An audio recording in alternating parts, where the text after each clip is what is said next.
of violent conflict, including providing a much-needed spatial lens on debates about of Managua remained relatively peaceful. The work that Antonio Gustosi does on Afghanistan, and particularly not Kabul, but Mazar-e Sharif and Herat, in both those cases, those cities were in the hands of major warlords, so they protected and kept the city peaceful, secure, and the eye of the storm.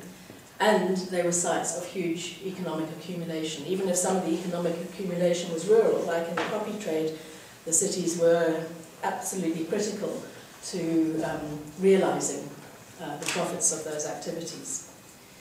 So elites actively involved in warfare often work very hard to keep cities secure, as is shown by Mazar-e Sharif and Herat, even if they are benefiting from the wider conflict at large.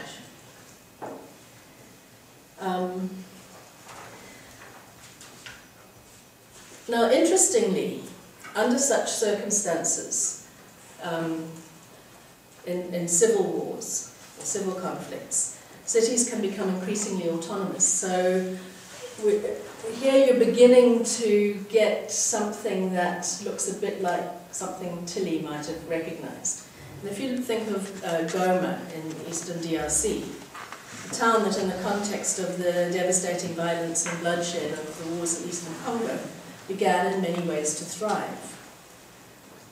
With the central state largely incapacitated, the city's residents benefited directly from being the focal point for cross-border transactions between the densely populated, mineral-rich eastern part of the country and the markets of Rwanda and Uganda. And in this context, Goma increasingly came to be seen as a space of opportunity with its own distinct transboundary identity.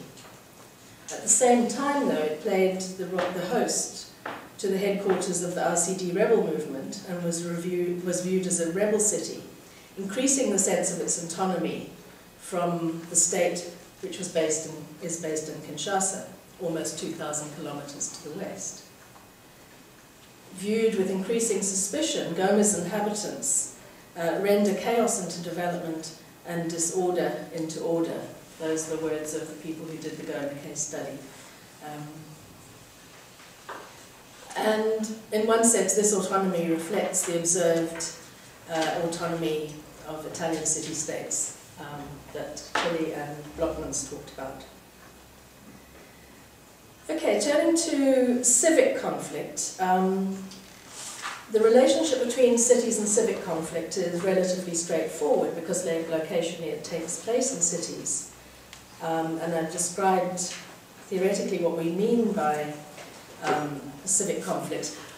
What's interesting about civic conflict today is it matches in some ways the kind of asymmetric warfare or insurgency type warfare of contemporary civil wars, which are becoming more urban as well. And our case study examples here were done by Neera Chandok and her team at JNU, and they looked at the communal riots that have repeatedly scarred the history of Ahmedabad in western India, and which erupted with particular force in 2002. On the face of it, these are communal conflicts between Hindu and Muslim elements in society, yet they can be clearly linked to the fact that Hindu ethno-religious identity became associated with an exclusionary state-making project in Gujarat and I've forgotten the initials, BJP. So ultimately the state is also culpable here because it refrained from either preventing Hindu mobs from implementing their designs or from protecting Muslim citizens. In other words, the benign neglect or not so benign neglect of the state led to an increase in civic conflict, which then cannot just be seen as a local clash. Systemic discrimination and neglect embodied in state institutions at the city and super-urban levels are central to almost all civic conflicts. So tracing the dynamics by which conflict transforms itself or can be transformed by external interventions can help make sense of the seeming paradox that cities have been islands of stability and security during the course of many past conflicts, are not inherently alienating or antagonistic spaces, and yet are associated with some of the bloodiest violence in the contemporary era. The next section of the paper, we look at what happens when conflicts transition. So sovereign interventions transition, move in and out of other kinds of conflicts, lead to civic or civil conflicts. And this is well illustrated by the case of Karachi in Pakistan, where sovereign conflict over the border in Afghanistan, alongside increasing international involvement in Karachi due to concerns about jihadi threats, exacerbated civic conflict in the city, which rendered the city itself a central locus of state fragility in Pakistan. So the stability and capacity of the national state in Pakistan was undermined by what was going on in its major city. Its reputation as a site for the operation of criminal and terrorist organizations has become self-fulfilling in a context where working through subterranean social networks predisposed to violence has virtually become an acceptable way of doing things. Another way you can identify the transitions is through the sort of over-determination process. And here, the example of Beirut is very illustrative. Jo Beall argues that the concentration of Lebanon's post-conflict reconstruction in the central business district of Beirut in the 1990s dramatically failed to integrate both the city's periphery and its rural hinterlands, with the effect that they became highly vulnerable to extremist takeover in the form of Hezbollah, leading ultimately to the Israeli invasion of 2006. So what you got was an urban post-conflict reconstruction that was very neoliberal, ignored the slums, and led to increased civic conflict and ultimately another sovereign invasion. So the tendency in post-conflict context to exploit the capacity of cities to act as sites of symbolic reconstruction projects at the expense of addressing the need of wider local populations should be treated with caution and can erupt in new civic conflicts. I think that will probably give you enough of a flavour of, given time, of some of the ways in which the empirical data helped confirm that we were working with a good heuristic device in the sovereign civic conflict, but also how that was only took us some step of the way. It was actually the relationships between those conflicts that and the morphing from one into the other that was the interesting issue.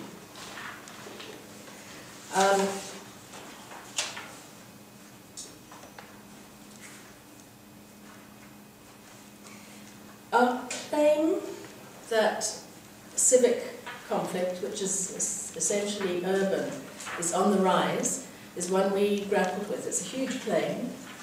We are working with illustrative and suggestive case studies, and we can't prove from our research that that's actually true. But it certainly seems at an anecdotal level to be the case. So civic conflict stemming from urban protests or riots in response to perceived government illegitimacy or contested election results, and its relationship to democracy is something that is observable in more and more places, or its relationship to lack of democracy or emergent democracy and complete democracy. So incidences of violence surrounding elections and government performance, while not confined to cities, are mostly happening in cities, and opposition politics are mostly happening in cities. And So just in the few years that we've been involved in this research project, we've tracked these in Kenya, Zimbabwe, Iran, Madagascar, Guinea, Nepal, Mozambique, Thailand and Ethiopia. Incidents of civic conflict that have resulted in thousands of deaths and injuries, many more than in other kinds of warfare. So you're beginning to think about scale. If we can't talk about it being more prevalent than civil or sovereign conflicts, civic conflict is leading to more deaths in the world than either of those two, outside of urban centres. A far greater number of fatalities occur annually from forms of civic conflict, such as violent crime and gang warfare, than other kinds of warfare. And indeed, these forms of violence have outnumbered those associated with war by a factor of 3 in recent years, and this is, has come out of also work by Sean Fox and Hulsher, who have done a quantitative analysis of different types of violence. So civic violence, which is usually, well, social violence is usually considered separately from political violence, and by putting them together in the context of civic violence in cities, types of violence that are usually considered separately appear together and appear to support our argument that violence is an increasing response to the interlinked stimuli of urbanization, liberalization, and partial democratization. In conclusion to this section, and I can end here or go on depending on my time, our emphasis on civic conflict serves to draw attention to the fact that interrelated social and political changes have resulted in the urbanization of conflict.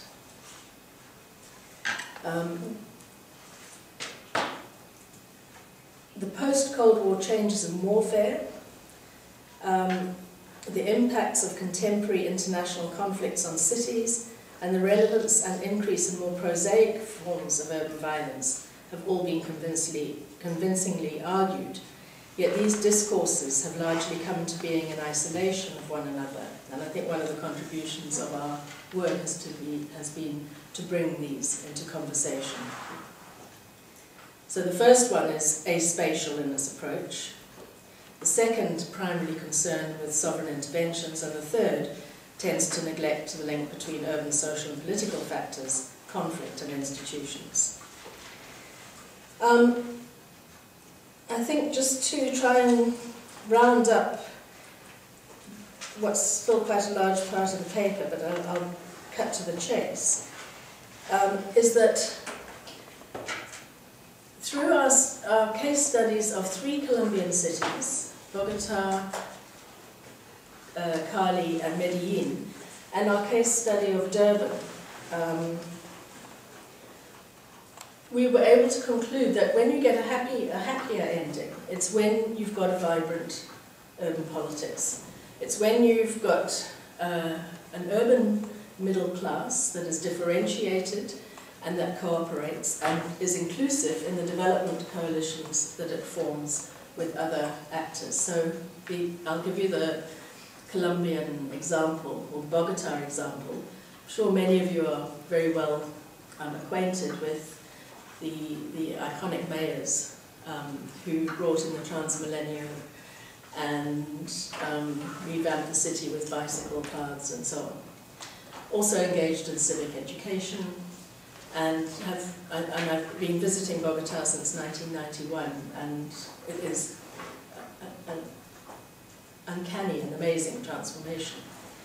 When I first went there, I was taken from the airport in a car with dark windows, put in a hotel in one of the suburbs, courtesy of the British Council, and not allowed out without a guard. And if I did, I was told to take all my jewellery off and taken to a shopping centre where armed guards would look under the car with mirrors, and everyone was in a state of high alert.